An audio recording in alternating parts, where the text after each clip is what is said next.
विषय आहे धम्मपत्ताचे मधला अत्तवग्ग आणि तिथली गाथा आहे 162 नंबरची. आणि मला वाटतं की ती गाथा या प्रकारे आहे. मी वाचून दाखवतो. ती पालीमध्ये आहे, तर वाचण्यात थोडंसं तुम्हाला म्हणजे त्याप्रमाणे वाचता येणार नाही लयबद्ध प्रकारे, पण मी वाचून दाखवतो त्याला. यशचंत दुःशील मालुआ सालमी होतंत करोती सो तत्ना यथानंग इच्छितो दिसो. तर ही जी गाथा आहे ही तथागतांनी म्हणजे भिक्षूंना उद्देशून म्हणाले होते. आणि या गाथेच्या अशा प्रकारे अर्थ आहे की जी मालू वेली असते, एक झाडाला जी झाडावर वेल जातो, एक छोटी वेल असतो, ती झाडाला गुंडाळतो आणि त्या झाडाच्या मदतीनेच वाढतो. तिला मालुआ वेली त्यावेळेस म्हणत असते.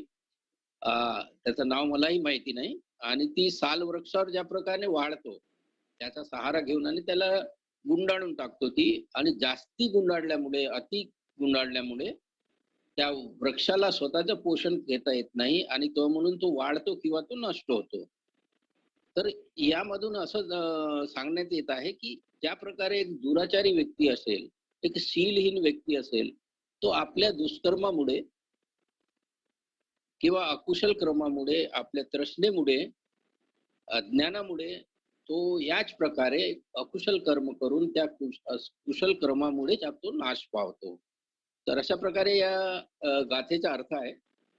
आणि ही गाथा तथागतांनी राजगृहामध्ये एकदा वेडूवनात भिक्षूंना उद्देशून बोललेले होते. तर ती कथा मी थोडा सांगू इच्छितो तुम्हाला.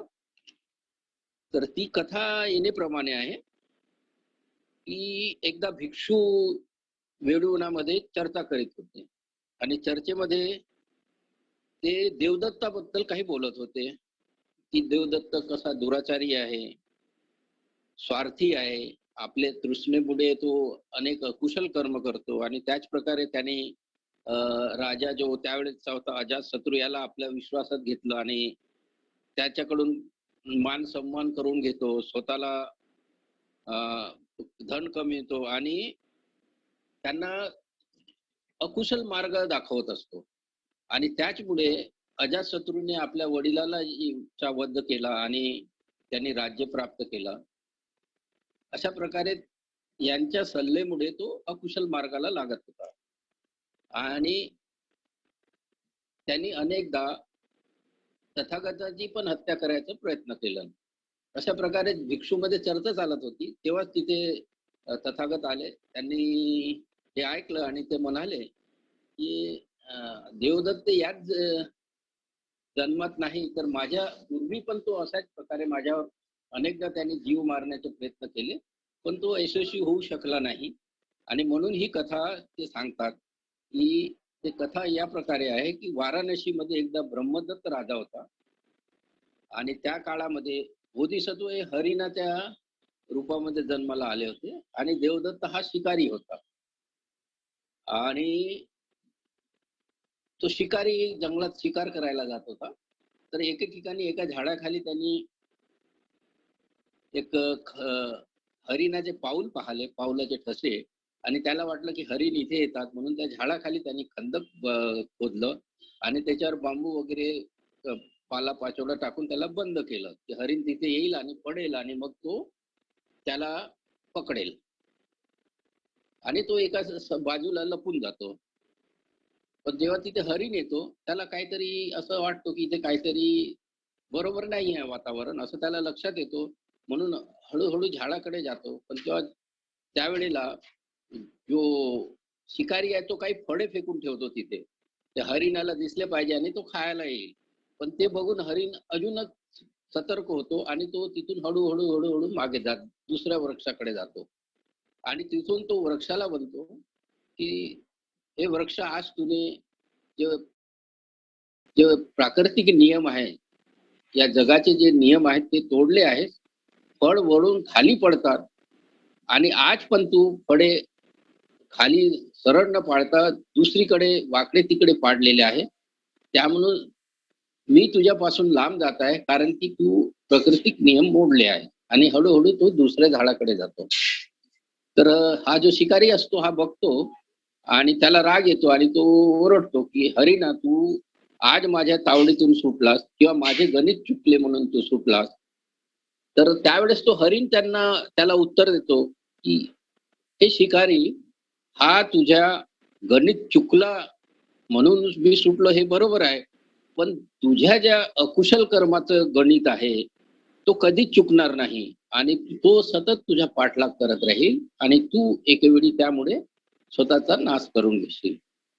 तर अशा प्रकारे दुःशील व्यक्ती किंवा शीलहीन व्यक्ती आपल्या अकुशल कर्मामुळे स्वतःचाच नाश करून घेतो आणि त्यांचे जे शत्रू असतात त्याला असं वाटतं, की ह्याच प्रकारे याचा नाश झालं पाहिजे. तर अशा प्रकारे ही कथा धम्मपदामध्ये आलेली आहे या अ, गाथेच्या अनुषंगाने. हे 2-3 जे काही मी बघितलं ग्रंथ जे धम्मपदाचे आहेत, त्यामध्ये हीच गाथा आहे. कुठे कमी आहे, कुठे मोठी आहे, कुठे विस्तारित रूपाने सांगितलेली आहे. तर यामधून असं लक्षात येतो, की बुद्धांनी जी ही कथा सांगितली, ही कथा आहे. ॲक्चुअली हरीण बोलतो किंवा असं काही होत नाही. आपण कधी हरिणाला माणसासारखा बोलता पाहत नाही. या कथेमधून धम्मपदाच्या कथे म्हणून आपल्याला बोध घ्यायचे असते किंवा शिक्षा घ्यायची असते, की तिथून बुद्ध आपल्याला काय शिकवू इच्छितात? बुद्ध आपल्याला काय संदेश देऊ इच्छितात? किंवा बुद्धांना काय अपेक्षित आहे, की भिक्षूंनी किंवा ग्रस्तांनी कशा प्रकारे जीवन जगावं? तर अशा प्रकारे त्या अनुषंगाने ती शिकवण आलेली आहे. तर आपल्याला असं आढळेल यामधून किंवा बुद्धाच्या जे काही शिकवणी आहेत त्यामधून आपल्याला असं लक्षात येते, की बुद्ध आपल्याला हे शिकवतात, की आपण चांगलं जीवन जगण्यासाठी, योग्य व्यक्ती बनण्यासाठी किंवा एक सदाचारी व्यक्ती बनण्यासाठी, बौद्ध व्यक्ती बनण्यासाठी आपल्याला शीलाचरण करणे आवश्यक आहे. आपल्याला अकुशल कर्म न करणे, पापापासून विरक्त राहणे, अशी शिकवण देतात असं लक्षात येते. आणि त्याच्यासाठी आपल्याला हे सर्व करण्यासाठी जर आपल्याला सदाचारी जीवन नीतिवान जीवन जगायचं असेल, तर मग आपल्याला ध्यान करावं लागेल, शीलाचरण करावं लागेल, धम्म अभ्यास करावा लागेल, शिबिराला जावं लागेल, वर्गात जावं लागेल, संपर्क करावा लागेल. कारण की या सर्व गोष्टीमध्ये आपल्यामध्ये कुशलतेचा विकास होतो किंवा आपली प्रज्ञा विकसित होतो. त्यामुळे आपण अकुशल कर्मापासून विरक्त होतो किंवा आपण त्यापासून लांब जातो. तर आपण बघतो आज आपण या वर्गामध्ये आहोत. याचा अर्थ काय आहे? आपण कुशल कर्म करण्याचा प्रयत्न करत आहोत. आपण काही धम्म समजण्याचा प्रयत्न करत आहोत. आपल्याला इथून धम्म समजलं, की आपण त्या प्रकारे आचरण करू. पण आपण बघतो आहोत, की आपल्या वर्गामध्ये किती लोकं आहेत? असतील 30-40 मला वाटतं किती 31 लोकं आहेत. आहे ना? हा महेंद्रनगरच्या एक केंद्राचा कार्यक्रम आहे 31 लोकं आहे. असेच पूर्ण भारतामध्ये त्रिरत्न बौद्ध महासंघाचे अनेक केंद्र आहेत. त्यामध्ये अनेक असे कार्यक्रम राबवले जातात. अमरावतीलाही सध्या कार्यक्रम चालू आहे, भुसावळचं चालू आहे, मुंबई. तर असे किती लोकं असतील? कुठे 100 असतील, कुठे 200 असतील, कुठे 400 असतील. पण भारताची जनसंख्या म्हटली तर 1.25 करोडच्या वर आहे. आणि कुशल कर्माकडे वाटचाल म्हटलं तर एक आपण बौद्ध व्यक्ती म्हटलं तर 2, 4, 10 हजारापर्यंत असतील. बाकी व्यक्ती, बाकी समाजाचे ते पण जे काही कुशल कर्म करण्यासाठी आपली वाटचाल करत असतील, ते काय असतील. पण सर्व लोकं असे आहेत का? किंवा सर्व लोकं सदाचाराचं जीवन, नीतिवान जीवन जगण्यासाठी कार्यरत आपले प्रयत्न सुरू केलेले आहेत का? असं नाही वाटत. म्हणून या जगामध्ये दुःख आहे किंवा अहिंसा आहे. लोकं एका दुसऱ्याला मारतात, एका दुसऱ्याचा खून करतात. एक माणूस दुसऱ्यापासून जोर जबरदस्ती करतो. एक राष्ट्र दुसऱ्यावर जबरदस्ती करतो. एक देश दुसऱ्या देशावर जबरदस्ती करतो. ते ही या प्रकारे अराजकता माजलेली आहे. कारण आपण कुशल मार्गाने आचरण करीत नाही आहोत. मग काही लोकं विचार करतात, "अपने को क्या करना है? खाओ, पिओ, मजा करो." जीवन आहे, जगायचं आहे म्हणजे ऐश करायची आहे. काही विचार करायचा नाही. काय पुण्य आहे, काय पाप आहे, काय कुशल आहे, काय अकुशल आहे. आपण काय केलं पाहिजे ज्यामुळे आपण दुःखातून मुक्त होऊ, आपण आनंदी जीवन जगू, असं आपण कधीच विचार करत नाही. जे धम्माच्या सानिध्यात आहेत ते विचार करतात आणि ते त्या मार्गाने जात पण आहेत. पण सर्व जगात तसा चित्र नाही आहे. तर बाकी लोकांचं असंच चित्र आहे, की खा, प्या, मजा करा, ऐश करा, आनंदी जीवन जगा. आनंदी म्हणजे क्षणिक जे सुख असते भौतिक जगातले, त्यामध्ये आपण रममाण झालेले असतो. आणि त्यामुळे काय होतं, या भौतिक जगामध्ये आपण एवढे रममाण असतो. एवढे रममाण असतो, की आपल्या हातून अनेकदा असे अकुशल कर्म होत राहतात. हळू-हळू, हळू-हळू आपले अकुशल कर्म होत राहतात. आपल्यामध्ये बऱ्याचशा अशा गोष्टी आपण करतो, की जे वाटते, की आपल्याला बरोबरच आहे.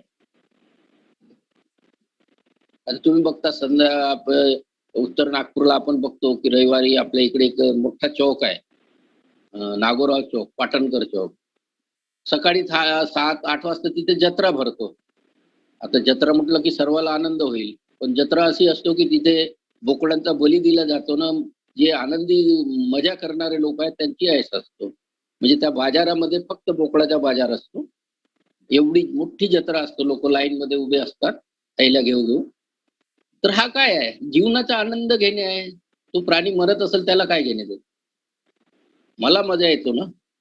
तर अशा प्रकारे लोकं भौतिक जगामध्ये रममाण आहेत आणि अशामुळे आपण काय करतो, कळत-नकळत आपल्या हातून अनेक अकुशल कर्म होत राहतात ना, आपल्या अकुशल कर्माचा साठा वाढतो आणि तो वाढल्यामुळे आपण जीवनामध्ये जे दुःख आहे ते ओढून घेतो. आपण सुखी जीवन जगत नाही. आपण आनंदी जीवन जगत नाही. आपण सदाचारी जीवन जगत नाही. मग आपल्या वाट्याला काय येतो? अपयश येतो, विस्मृतपणा येतो, आपल्याला घात होतो, आपल्यामध्ये दोष अनेक येतात आणि आपण अशा प्रकारे आपला स्वतःचा काय करतो? जीवन दुःखाकडे ओढतो आणि अकुशल कर्माकडे ओढतो. ज्या प्रकारे की बुद्धांनी या कथेमध्ये सांगितलेलं आहे. आणि मला असं लक्षात येतो, की यामध्ये आपल्याला जी समज आहे, आपल्यामध्ये जी बौद्ध शिकवणीमुळे प्रज्ञाचा विकास होतो, तो भाग खूप कमी असतो. आपली समज तेवढी विकसित झालेली नसतो किंवा ज्याला आपण बौद्ध धर्मामध्ये प्रज्ञा म्हणतो, ती विकसित झालेली नसतो. म्हणून अशा प्रकारे आपण अकुशल कर्मामध्ये लागलेले असतो किंवा आपलं जीवन कुशल मार्गाने लागलेला नसतो. मग आपण काय करतो, आपल्याला असं बौद्ध वाङ्मयामध्ये असं लक्षात येते, की आपण आपल्या जे जीवनावर आहे, मनुष्य जीवनावर 3 प्रकारचे घात होतात किंवा दोष येतात किंवा 3 प्रकारे आपण जेव्हा आचरण करत नाही, तेव्हा आपला जीवन चुकीच्या मार्गाने जातो. तर त्याला आपण बौद्ध धर्मामध्ये घात म्हणतात किंवा त्याला दोष म्हणतात किंवा त्याला अशा प्रकारे म्हणता येईल, की अ, अकुशल कर्म किंवा अपयश येतो त्यामुळे असं म्हणता येईल. तर ते 3 प्रकारचे घात येणे प्रकारे आहेत. एक आहेत शीलघात, दुसरा आहे चित्तघात आणि तिसरा आहे दृष्टीघात. म्हणजे यामुळे आपण दोषपूर्ण जीवन जगतो. पण आपल्याला ते प्रज्ञा नसल्यामुळे आपल्याला ते कळत नाही आणि मग आपण नीतिमान जीवनापासून लांब असतो, सदाचारी जीवनापासून लांब असतो, निष्कलंक जीवन जगण्यापासून लांब असतो. एक श्रेष्ठ व्यक्ती, जे चांगला व्यक्ती बनण्यापासून लांब असतो आणि आपण पवित्र किंवा शुद्ध जीवन जगत नाही. या 3 घातामुळे आपल्याला कळत नाही. आपलं आचरण बदललेलं असतो. आपली विचारिक पातळी बदललेली असतो आणि आपण जे काही करतो ते बरोबर आहे असं विचार करून आपण अकुशल कर्मामध्ये पूर्ण वेढलेले असतो. तर या आपण जे 3 प्रकारचे घात काय असतात माणसाच्या जीवनामध्ये, ते पाहण्याचे प्रयत्न करणार आहोत. तर पहिला घात आहे शीलघात. शीलघात म्हणजे आपल्याला लक्षात येईल की आपण बुद्ध धम्माचा जो पाया आहे धम्माचा, तो पंचशील आहे, अष्टशील आहे, दशशील आहे. बरोबर आहे? तर हा जो शीलाचा जो आचरण करत नाही, तो काय करतो मग? शील घातामध्ये काय असतो? तो शीलाचा आचरण करत नाही. मग काय करतो तो? जो जीव हिंसामध्ये डायरेक्ट किंवा इनडायरेक्ट वे. आता कोणी कोणाला जाऊन मारत नसेल, पण त्या मारण्यासाठी किंवा कोणाला दुःख देण्यासाठी त्याच्यासाठी कारणीभूत होऊ शकतो. जसं असं म्हणता येईल, की कोणी जर मटण विकण्याचं कार्य करत असेल, तो तो मटण विकतो इन द सेन्स त्याला असं म्हणता येईल नाही की तो लोक खातात म्हणून विकतो. तर इथे खाणाऱ्याचाही दोष आहे ना विकणाऱ्याचाही दोष आहे. तो विकणारा हे म्हणू शकत नाही की हे लोक खातात म्हणून मी विकतो आणि खाणारा हे म्हणू शकत नाही की हा विकतो म्हणून आम्ही खातो. दोषी दोन्ही आहे. काही ना काय या नाही त्या कारणामुळे आपण त्या इनडायरेक्ट किंवा डायरेक्ट प्रकारे त्या हिंसेमध्ये लिप्त असतो. कोणी बोकडाचा व्यापार करत असेल, कोणी दारूचा व्यापार करत असेल, त्यामधून हिंसाच तयार होणार आहे. त्यामधून आपण अकुशल मार्गालाच जाणार आहोत. जर कोणी दारू पीत असेल तर अकुशल मार्गालाच जाईल. तर अशा प्रकारे शीलघात होतो. तर त्या शीलघातामध्ये आपल्याला जीव हिंसा करते व्यक्ती, चोरी करते, लैंगिकतेमध्ये रममाण असतो आणि वाचेने तो 4 प्रकारे अकुशल कर्म करतो. असत्य भाषण करतो, निंदा करतो, कटू भाषण करतो आणि व्यर्थ बडबड करतो. या 7 प्रकारे तो कार्य करतो म्हणून तो त्याचा शीलघात होतो. शील दोष असतो त्यामध्ये आणि तो योग्य मार्गाला नसतो. दुसरा आहे चित्तघात. चित्तघातमध्ये आपल्याला आपण काय असतो लोभामध्ये भरकटलेले असतो, आसक्तीमध्ये भरकटलेले असतो, तृष्णा असते आपल्यामध्ये आणि आपण त्यामध्ये पूर्ण लिप्त असतो आणि ती आपली आसक्ती पूर्ण करण्याकरता आपण विविध प्रकारे कार्य करत राहतो. त्यामध्ये कुशली असू शकतात आणि अकुशली असू शकतात. पण आपण ते पूर्णता करण्यासाठी नेहमी धडपडत राहतो. आपल्यामध्ये द्वेष असते, आपल्यामध्ये दुष्टपणा असते, ईर्ष्या असते, विहिंसा असते, मात्सर्य असते, क्रोध असते, संताप, हेवा या प्रकारे अनेक आपल्या ज्या मानसिक अवस्था आहेत त्यामध्ये आपण लिप्त असतो आणि त्यामधून आपल्या अकुशल कर्म घडत असतात. आणि तिसरं आहे दृष्टिघात. म्हणजे आपला चुकीचा दृष्टिकोन असतो. आपली चुकीची समज असतो. आणि त्या समजेमुळे आपण असं वाटते आपल्याला की या जगात काय ठेवलेलं आहे? काय पाप आहे? काय पुण्य आहे? जे होते आहे ते पहा आणि जे वाटते ते करा. या जगी किंवा परलोकी काही नाही आहे. ज्या जगात कुशल कर्म करा तर परलोकी फायदा होईल हा काही नाही. या जगी तुम्हाला जे वाटते ते करा. क्षणिक आनंदामध्ये तुम्ही जे करता ते करा. त्याचा पुढच्या जन्मात किंवा आता काय फायदा होईल याच्याबद्दल विचार करू नका.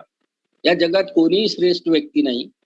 बुद्ध नाही, श्रमण नाही, भिक्षू नाही, जे धम्म मार्गावर आचरण करतात त्यांचा काय फायदा? काय होतं? ते तर आपले भिकाऱ्यासारखे कपडे घालून राहतात. त्यांना काय आपण मान करायचं? आई-वडिलांची सेवा कशाला करायची? त्यांनी आपल्याला जन्म दिला, त्याचं कर्तव्य होतं. आपण कशाला सेवा करायची? अशा प्रकारे अकुशल मानसिक अवस्थेमध्ये आपण जगत असतो. अकुशल दृष्टिकोन असते. त्यामुळे आपला दृष्टिघात होतो. ही व्यक्ती हुशार पण राहू शकतात.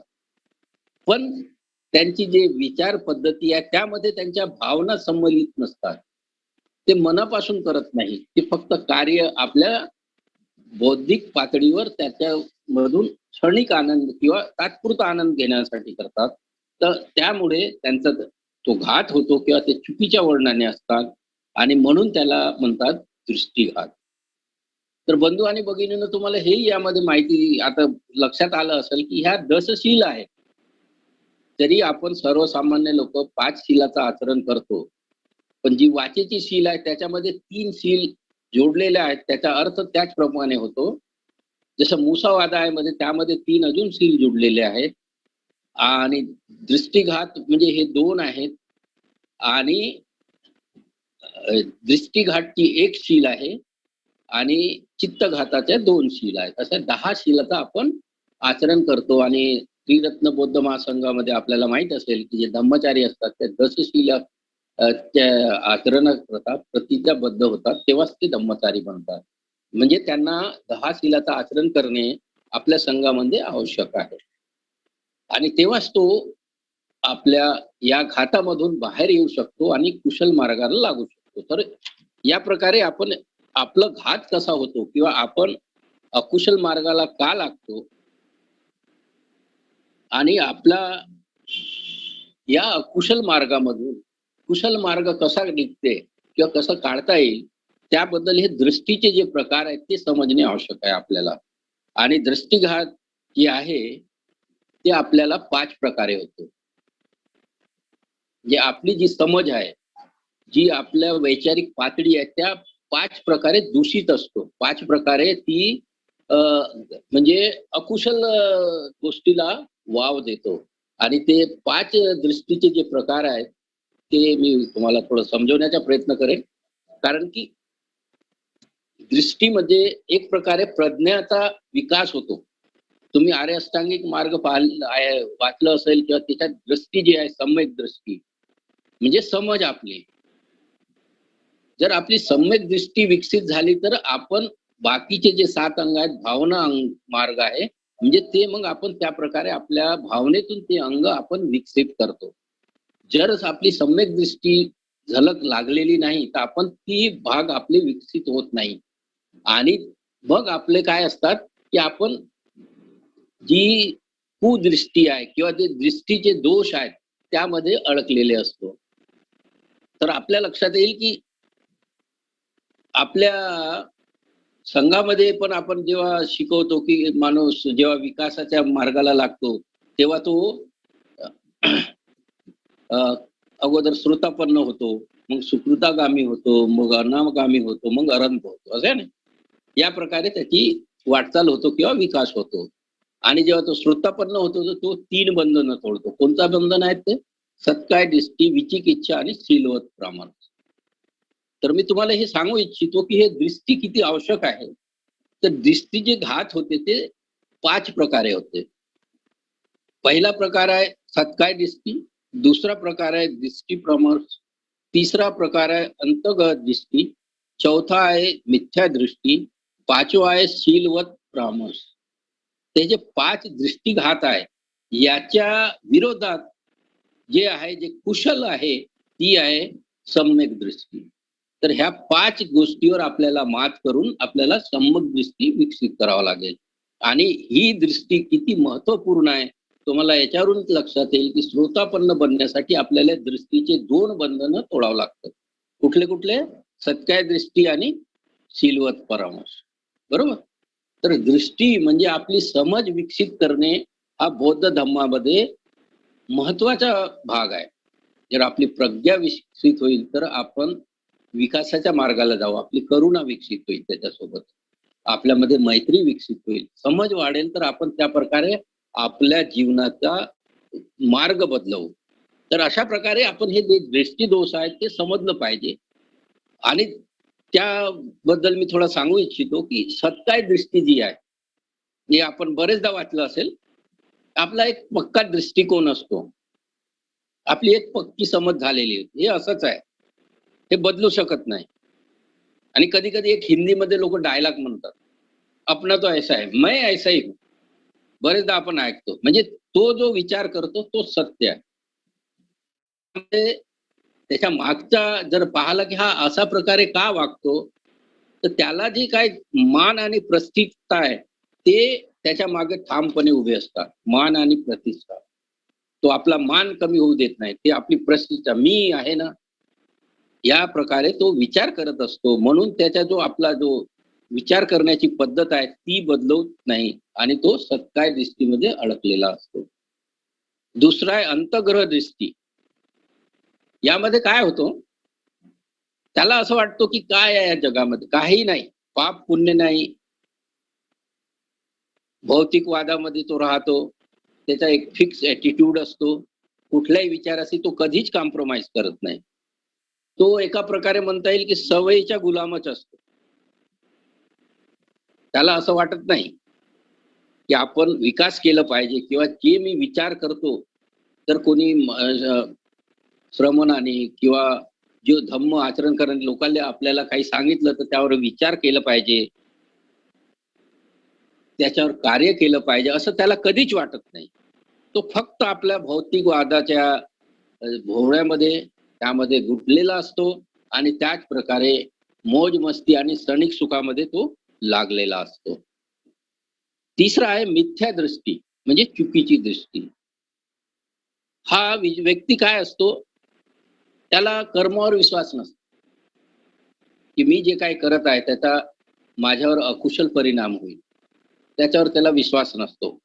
कार्यकारण भाव जे बुद्ध शिकवतात, प्रतिज्ञ समुत्पाद, की हे आहे म्हणून ते होतो. मी जर अकुशल करत आहे म्हणून मला दुःख वाटत येतो, असं त्याला कधीच वाटत नाही. तो आपल्या विचारसरणीला चिटकून असतो. बहुधा आपण पाहतो, की आता नक्सलाईट लोक आहेत. तुम्हाला लक्षात येईल, की त्याची एक विचारसरणी आहे. हे असंच करायचं आहे आणि अशानेच आमचा फायदा होईल. तर ते त्या प्रकारे मग ते लोकांना मारणार, गव्हर्नमेंट ऑफिसरला मारणार. आता तिथे नोकरी करणारा नक्सलाईट एरियामध्ये एक ऑफिसर जर गेला, तर त्याचा काय दोष आहे? तो सरकारी नोकर आहे. त्याला तुम्ही मारून काय तुमचं काय साध्य होणार आहे? तुम्हाला जे पाहिजे ते मिळवू शकत नाही. कारण तो एक कर्मचारी आहे ना. पण तिथे कर्मचाऱ्यांना, पोलिसवाल्यांना या सर्व लोकांना ते लोकं टार्गेट बनवतात. त्यांना वाटते हा मार्गच बरोबर आहे. आणि आता या देश स्वतंत्र होऊन 47 पासून आपण जवळ 70-75 वर्ष जवळ-जवळ लोटले आहेत. ते त्याच मार्गाने चालले आहेत. पण त्याचं अजून काही भलं झालेलं नाही. पण हे समजायला पाहिजे ना आता, की हा मार्ग एवढ्या वर्षापासून आम्ही अ, मार्गाने चालत आहोत, पण आमचा काही बदल झालेला नाही. आजही त्या त्या भागामध्ये आदिवासी लोकं काम नाही आहे, गरिबी आहे, भूकमरी आहे, तिथे कुपोषण आहे. पण काहीच फरक पडलेला नाही. तर आता त्यांनी ते विचारसरणी बदलवलं पाहिजे ना. पण ती काय त्यांची ती मिथ्या दृष्टी आहे, त्याच्यामधून ते बाहेर निघत. जसं आतंकवाद पाहिलं. सामान्य माणसांना मारतात. सामान्य माणसाने मारल्याने गव्हर्नमेंट आपल्या धोरणामध्ये कसं काय बदल करेल? किंवा तुमच्याप्रमाणे कसं काय वागणार आहे? तर ते काय आपली जी समज आहे धर्मांध लोकांची, ती आमचीच समज बरोबर आहे. आम्ही म्हणतो ते बरोबर, बाकी जे लोकं करतात ते चुकीचं आणि म्हणून त्या बाकी लोकांचं ते मारतात त्यांना किंवा बॉम्ब करतात किंवा गोळीनं उडवतात. अशा प्रकारे हे मिथ्या दृष्टीमध्ये अटकलेले लोकं असतात. त्यानंतर आहे सीलवत परामर्श. सीलवत परामर्शमध्ये काय असतो?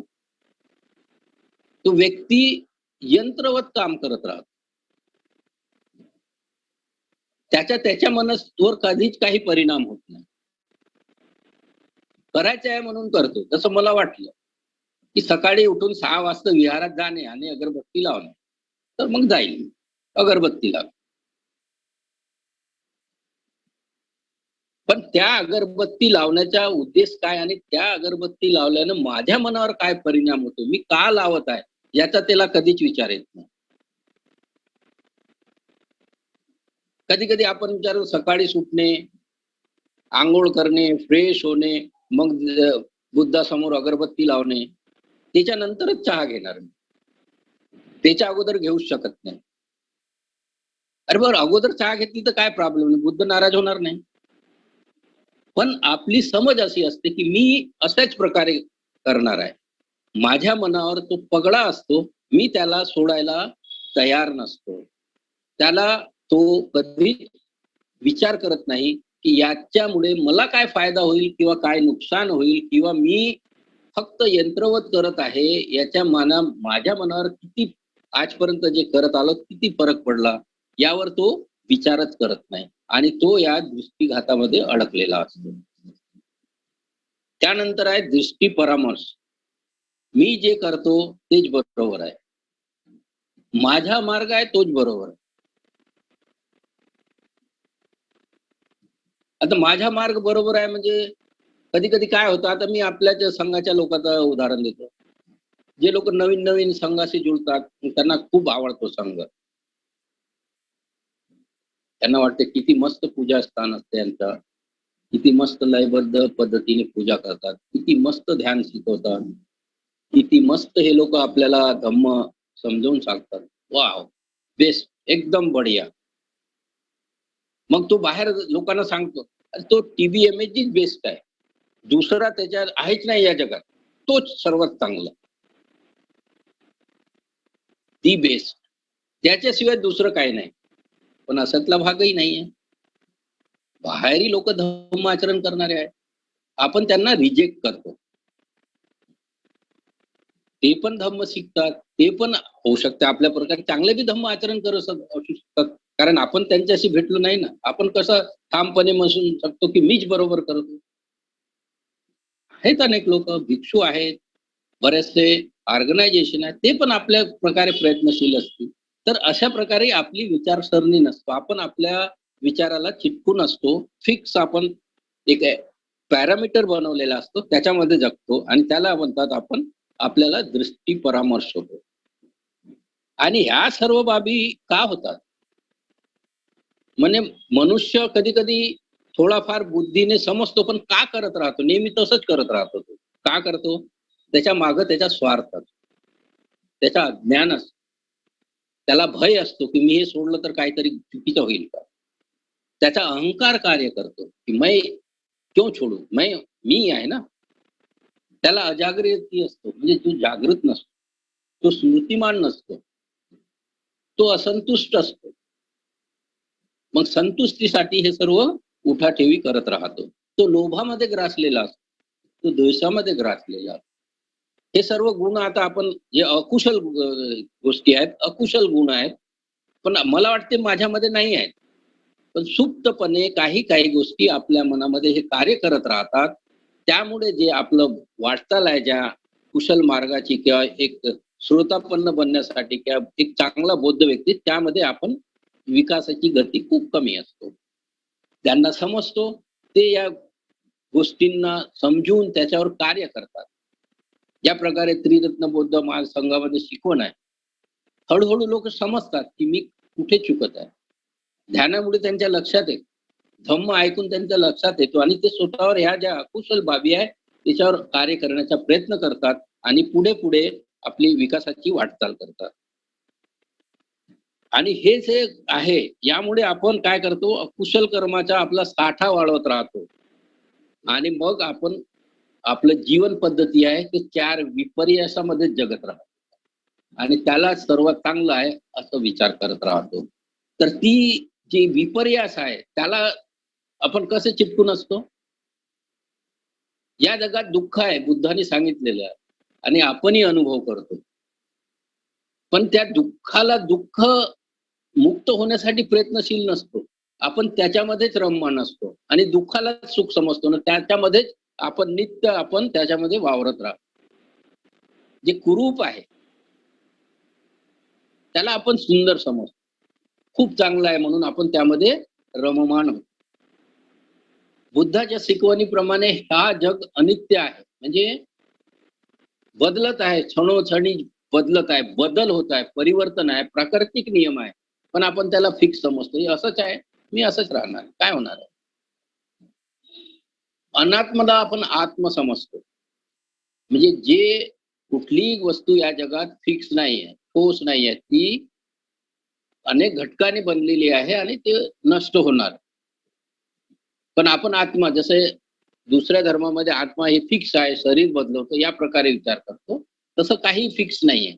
पण आपण त्याला फिक्स समजतो. हे असंच आहे आणि आपण या 4 विपर्यासामध्येच आपलं जीवन चाललेला असतो आणि केव्हा सकाळची संध्याकाळ झाली आहे आपल्याला कळत नाही आणि जेव्हा शेवटी येतो तेव्हा आपल्याला वाटतं की आपण जीवनात मार्ग चुकलो. आपण जर व्यवस्थित मार्गाला लागलो असतो, तर आपण बुद्धाच्या शिकवणीप्रमाणे आपण स्वतःचा विकास केला असता. जर आपण एक असा विचार केला, की आपण बोधिसत्वासारखं बनण्याचा प्रयत्न करू किंवा आपण श्रोतापन्न बनण्याचा प्रयत्न करू. तर त्या मार्गावर जर आपण वाटचाल केली, तर आपण या सर्व अकुशल बाबीला सोडलं आणि कुशल बाबी करत राहिलो, तर आपण कुठे ना कुठे त्या मार्गावर पुढाकार पुढे जाऊ.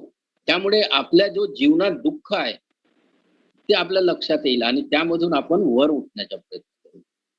त्या दुःखालाच आपण कवटाळून बसणार नाही किंवा त्यामध्येच आपण आपलं आयुष्य अ, पूर्ण घालवणार नाही.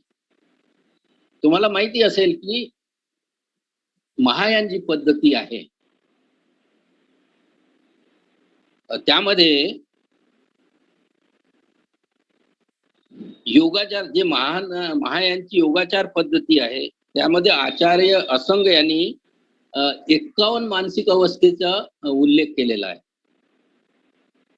आणि त्या 51 म्हणजे 51, 50 आणि 1, 51 त्यामध्ये 26 अशा आहेत ज्या अकुशलच आहेत.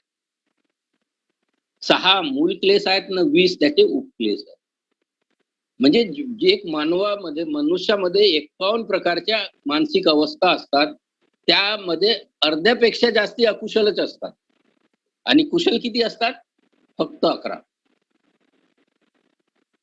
तर हे बघा की आपल्या एक मानवावर, एक मनुष्यावर किती प्रकारे अकुशल बाबीचा प्रभाव असतो आणि त्या प्रभावातून आपल्याला बाहेर निघण्यासाठी फक्त आणि फक्त बुद्धाचा मार्ग आहे.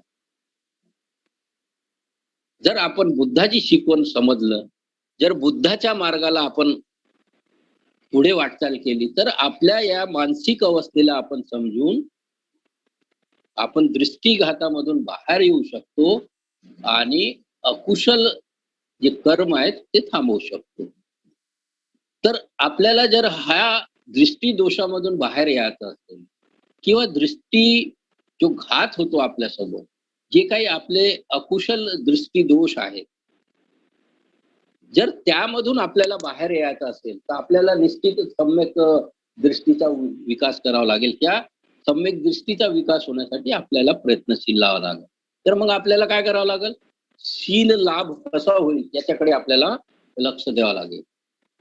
मग आपण शील लाभ होण्यासाठी किंवा आपल्यामध्ये कुशल बाबींचा विकास होण्यासाठी ज्या आपण अकुशल जे आहेत, आपण शीलघात जे झाले, दृष्टीघात जे झाले, चित्तघात जे होतो, त्यामधून आपल्याला त्याच्या विरोधात आपल्याला शील लाभ करावा लागेल. आणि मग ते शील लाभ कशा प्रकारे येतात? जसं पानाची पात आहे, म्हणजे हिंसा करणार नाही, तर मग काय करणार मी? मैत्री करणार. मैत्रीच्या मार्गाने आपल्या जीवनाला वळण देणार.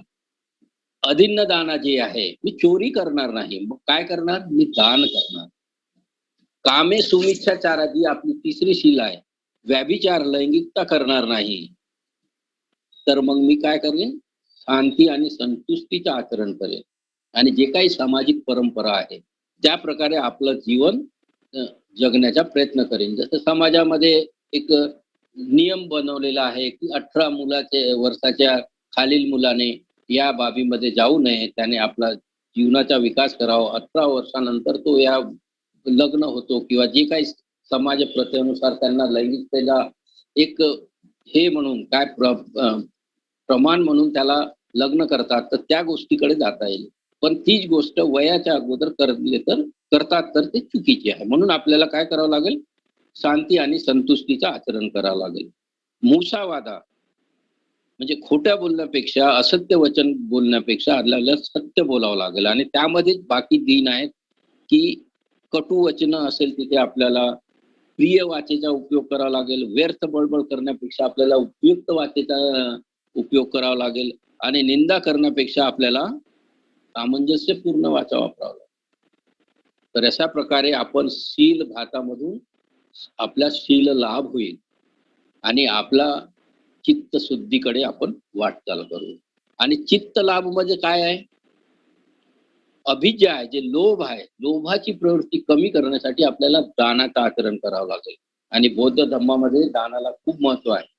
लोभ हा खूप सूक्ष्म आपल्याकडे अकुशल गुण असतो. म्हणून त्याच्यावर दान करण्यासाठी, त्याच्यावर जर मात करायचं असेल तर आपल्याला दानाचं आचरण करावं लागेल. द्वेषावर आपल्याला मैत्रीपूर्ण कार्य करावं लागेल. द्वेष आपला कमी करायचा असेल तर आपल्याला मैत्री करावं लागेल. आणि दृष्टी लाभ होण्यासाठी आपल्याला प्रज्ञा विकसित करावं लागेल. आपली जागृती वाढावं लागेल.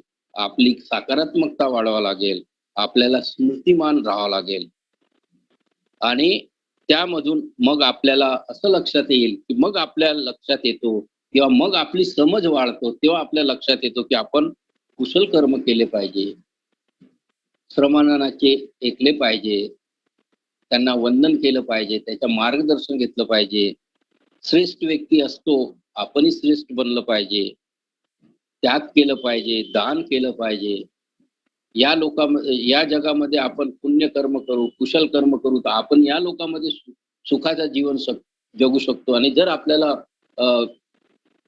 म्हणजे मृत्यूनंतर परलोक आहे असं वाटत असेल, तर त्या लोकांमध्ये पण त्याचा फायदा होईल. आणि जर असं वाटत नसेल, तर आपण या लोकांमध्ये पण सुखी जीवन जगू शकतो. आणि या प्रकारे आपण शील घातामधून शील लाभाकडे जाऊ शकतो आणि आपलं